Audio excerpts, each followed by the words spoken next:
Bonsoir tout le monde, bonsoir à l'équipe organisatrice de ce TEDx, bonsoir à tous les speakers. Je me présente, Mohamed Amin Zariat, 27 ans. Je vous raconte un peu mon parcours sportif. Donc, je jouais pour le WAC, donc s'il y a des Rajaouis ce soir dans la salle, donc il y a beaucoup de fair play. Je suis aussi en fair play avec ceux qui supportent le FUS et Jish Meleki, donc Elmas aussi. Pas de problème. Alors, donc, j'ai commencé ma carrière tout jeune, mini-basket, après minime, cadet, junior, senior, 5 fois champion de Maroc. J'étais meilleur joueur du Maroc en 2004. Et aussi, j'ai fait l'équipe nationale en 2008. J'ai joué une Coupe d'Afrique et 2 Coupes d'Arabe. Et puis, comme tous les basketteurs ici au Maroc, on rêvait de NBA. Et je voulais être un grand joueur professionnel et pourquoi pas le premier Marocain qui joue pour la NBA. Malheureusement, je n'ai pas pu le faire. Donc j'ai dû arrêter ma carrière. Parce qu'au Maroc, le basket n'est pas un sport professionnel. On ne peut pas vivre à travers le basket au Maroc. Et donc je ne pouvais pas aussi continuer, on va dire, le basket à l'international parce que je n'avais pas les moyens pour faire sport-études à l'étranger. Donc j'ai continué mes études, j'ai eu mon master en management du sport. Et quand j'étais étudiant, comme certains étudiants qui sont dans la salle, qui sont de l'EMI, et comme vous le savez, il y a ce qu'on appelle les activités paruniversitaires. Donc j'avais créé un événement quand j'étais étudiant. Et cet événement s'appelle le tournoi international de basketball universitaire. C'est là où vient le mot TIBU. Tournoi comme T, international comme I, basketball comme B, universitaire comme U. Et on connaît un peu la galère quand on organise des événements universitaires. Donc J-3, bon, c'est un tournoi international, on invitait des équipes de France, Tunisie, Sénégal, etc., mais aussi des équipes marocaines. Il y avait l'EMI aussi comme équipe universitaire de basket qui participait. Et donc, J-3, on n'avait pas de quoi nourrir les équipes qui venaient de l'étranger et où les loger. On n'avait pas ça. Et puis, donc il y avait deux décisions à faire. Soit les appeler, leur dire que le tournoi est annulé, soit avoir le courage et faire le tournoi. Donc on s'est dit, si on les appelle quand même, c'est l'image du Maroc, etc. On s'est dit, tiens, on va se débrouiller. On a loué quelque part, on a appelé quelques petits sponsors qui ont donné des dents en nature et tout ça. Et on a fait ce tournoi. Et après, on va dire la réussite de cet événement, on a fait le bilan. Donc une réunion, on s'est dit, tiens, pourquoi ça n'a pas marché, pourquoi on a douté, pourquoi il y avait du doute, etc. On s'est dit, on n'a pas bien préparé les choses, on va dire 3, 4, 5 mois à l'avance. Et on a décidé de créer l'association. L'association Tibu Maroc, donc on a rajouté Maroc parce qu'on a pris les initiales de l'événement, on a rajouté Maroc parce qu'on est des Marocains. Et cette association, en fait, je vais vous montrer comment aujourd'hui une passion ou tout un petit événement, une association qui devient, Inch'Allah, un projet de société. Donc cette association, en fait, a pour mission de promouvoir et développer le basket au Maroc grâce à des projets à caractère sportif, éducatif et social. Qu'est-ce qu'on fait? On organise des caravanes nationales, on sillonne toutes les villes du Maroc, on va à Festinja et Gadir, et on débarque dans les collèges et lycées publics, on trouve 900, 1000 jeunes qui n'ont jamais fait le basket. Et on organise des ateliers, comment faire la happe, comment faire la passe, le dribble, histoire de faire aimer ce sport, mais aussi que les jeunes ils disent « Waouh, le basket c'est super, on a envie de pratiquer ce sport ». On organise cette caravane chaque année depuis 2012. On atteint 26 000 jeunes qui participent à cette caravane.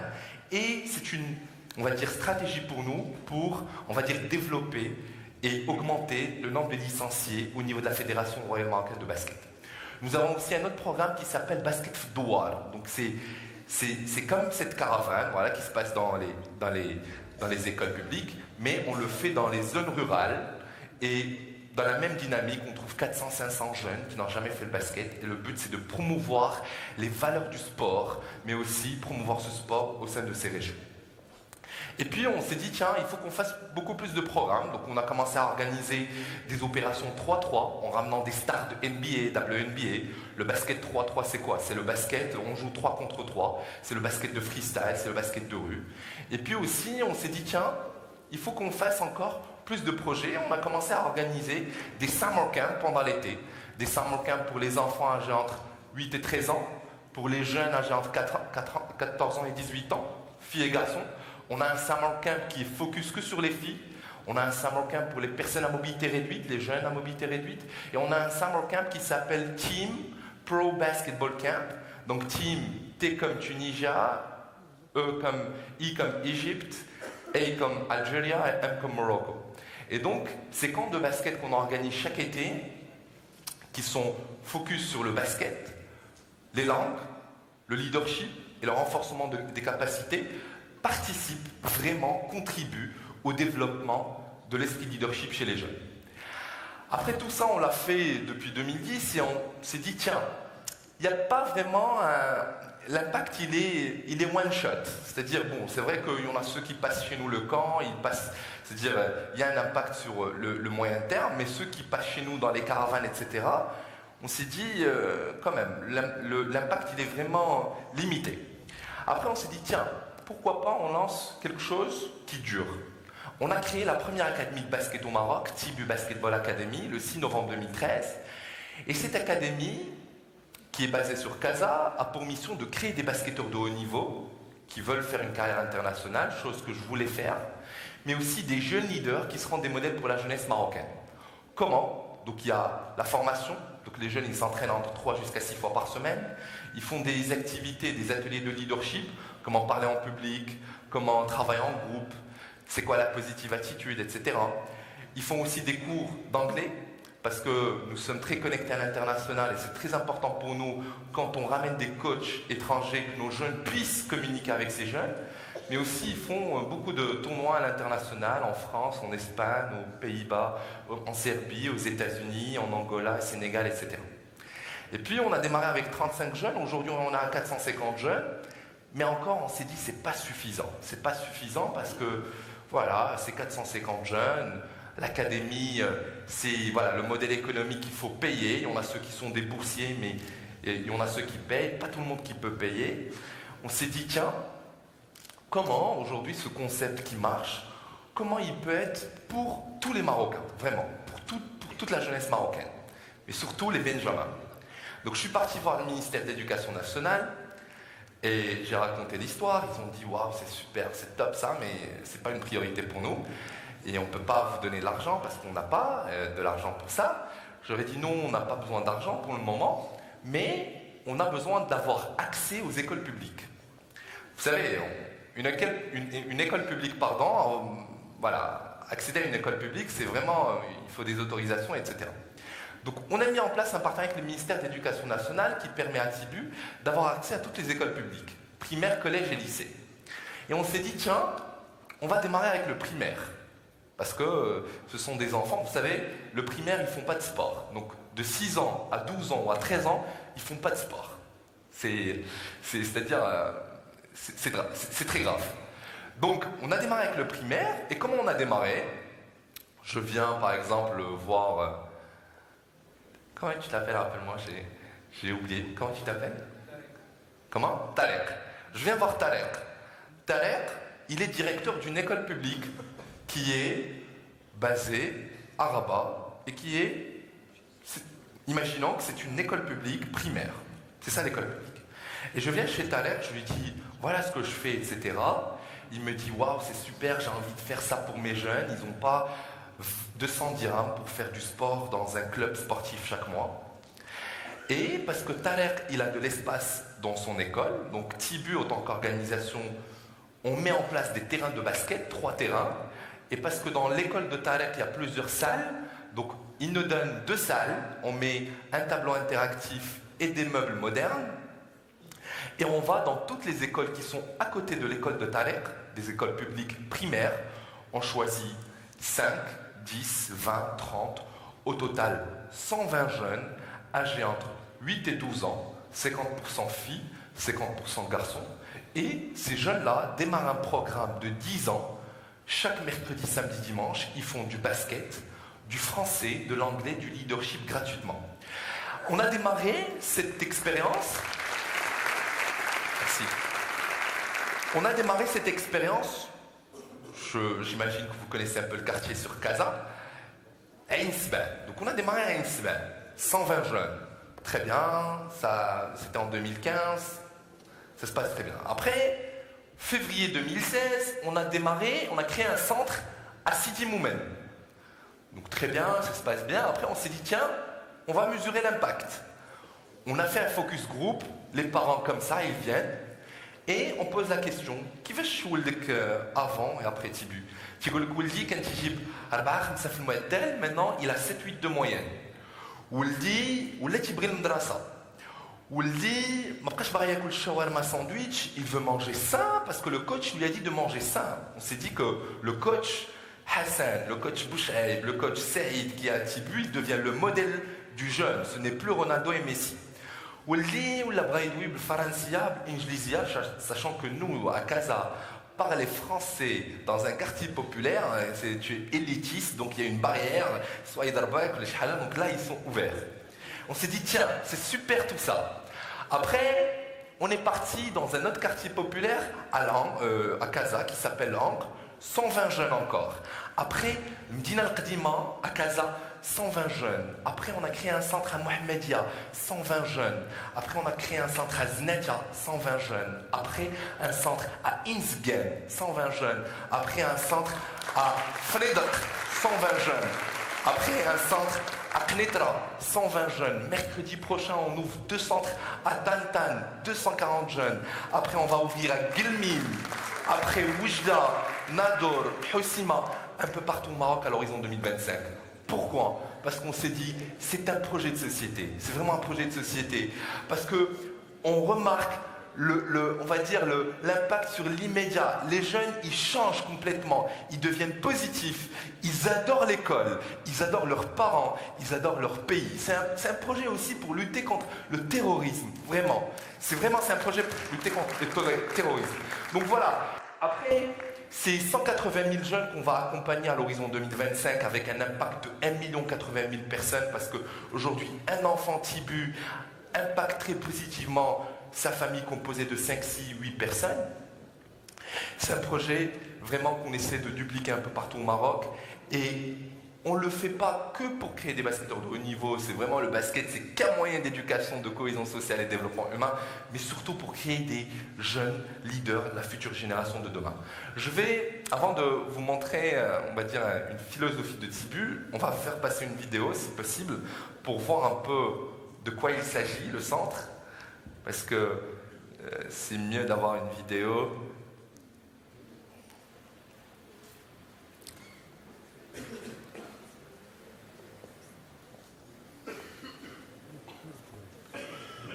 En bas carrément. Oui, oui, elle est en bas, Non. Ouais, vas-y, allez, ouais, let's go. Ouais, voilà. Donc là, c'est le centre qu'on a créé à Fnedat.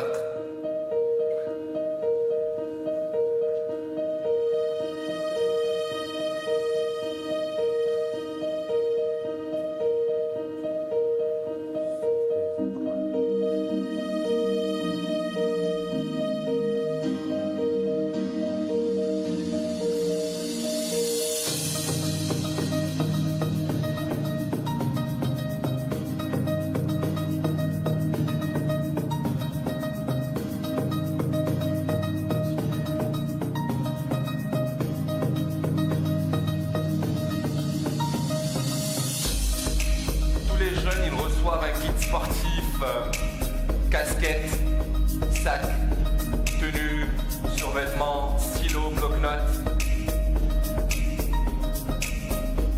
Tous les jeunes, ils ont une double assurance, une assurance à l'école et une assurance de Tibu.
ومتابعة دراستهم وإبراز مهاراتهم الرياضية والفكرية قصد محاربة جنوح الأحداث والهدر المدرسي ونعمل على إدماجهم في محيطهم الاجتماعي والاقتصادي ونقوي مناعتهم ضد كل أشكال الانحراف والتطرف.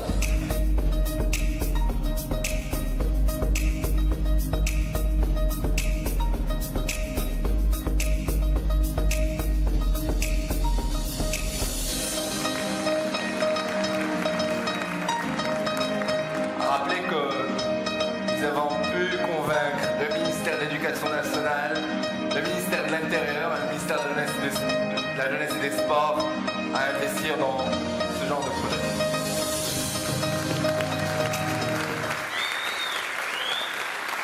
Donc, sinon, 2018, il faut qu'on crée un centre à Rabat. Hein. C'est important et on va aussi intégrer les étudiants de l'EMI aussi pour nous aider sur des projets comme ça. Et Mohamed Amin, j'ai mon école, hein. Je viens d'ouvrir une école en fait. C'est vrai, c'est une école publique hein? Une école publique. Très bien. Alors, juste pour finir, partout au monde, aux États-Unis, Sénégal, France, Palestine, quand on rentre dans un club ou une association, on apprend les fondamentaux. Un club de basket, une association de basket, on apprend les fondamentaux de base. Et j'aimerais vous faire apprendre les fondamentaux de base de basket. On se met debout tous, tout le monde. Allez, tous debout. Et j'ai besoin du directeur. Venez à côté. Du directeur de l'école. Parce que bon, après si on n'ouvre pas avec vous, vous allez faire apprendre aux jeunes. Donc au basket, généralement il y a trois fondamentaux de base. Le premier, c'est le tir. Deuxième, c'est la passe. Et après, c'est le dribble. Donc, 1, on crie. C'est quoi? 1, tir. 2, 3, dribble. Très bien. Donc tout ça, on l'apprend dans un club, une association de basket, une académie. Mais nous, on fait apprendre ça, mais aussi on passe des messages. Par exemple, monsieur le directeur, il veut prendre le premier geste, c'est le tir, très bien. Tir. Donc, on lui apprend d'abord à marquer, à cibler, mais aussi, on lui dit, il faut avoir un objectif dans la vie. Il faut cibler ton objectif dans la vie. Il faut l'avoir, il faut le déterminer à l'âge de 12 ans, 13, 14 ans. Et nos enfants, aujourd'hui, ils savent ce qu'ils veulent faire. Ils disent que moi, j'ai envie de faire ça, moi, je rêve de faire ça, etc. Et que, des fois, dans le basket et dans la vie, il y a des obstacles. Et dans le basket, surtout il y a un bon défenseur comme moi, donc il va pas pouvoir tirer. Donc qu'est-ce qu'il fait s'il ne tire pas? C'est la passe. Et la passe, pour nous, c'est quoi? C'est le teamwork, tout simplement. C'est justement avoir la capacité de travailler avec tout le monde, avoir la capacité de travailler avec des filles, des garçons, des personnes de différentes nationalités, différentes religions, etc. Et c'est important pour moi d'inculquer les valeurs de teamwork et de travail d'équipe. Après, bon, vous voulez faire la passe à moi, mais des fois il y a un défenseur. Donc qu'est-ce qui reste? C'est le dribble. Le dribble, c'est quoi? On peut dribbler au début, après on a un bon défenseur. Et notre objectif, c'est de laisser le jeune à trouver les solutions lui-même. Et le but, c'est qu'il puisse atteindre son objectif qui a été tracé au début. Et c'est comme ça qu'on développe l'esprit leadership chez les jeunes de Tibu. Voilà, merci. Bravo. Dernier message, je lance bientôt on va dire un laboratoire du sport social, de l'entrepreneuriat social sportif. Pour lancer quoi? Pour lancer des TIVU. Je vais accompagner des jeunes passionnés par le volley qui veulent créer un TIVU. Des jeunes qui sont passionnés par le surf et qui veulent créer un tissu. Parce que quoi? Ceux qui sont passionnés par un sport peuvent vraiment changer la vie des jeunes par ce genre de projets vraiment qui ont de l'impact à travers le Maroc, à travers la jeunesse marocaine. Merci encore une fois. Merci Mohamed Amin.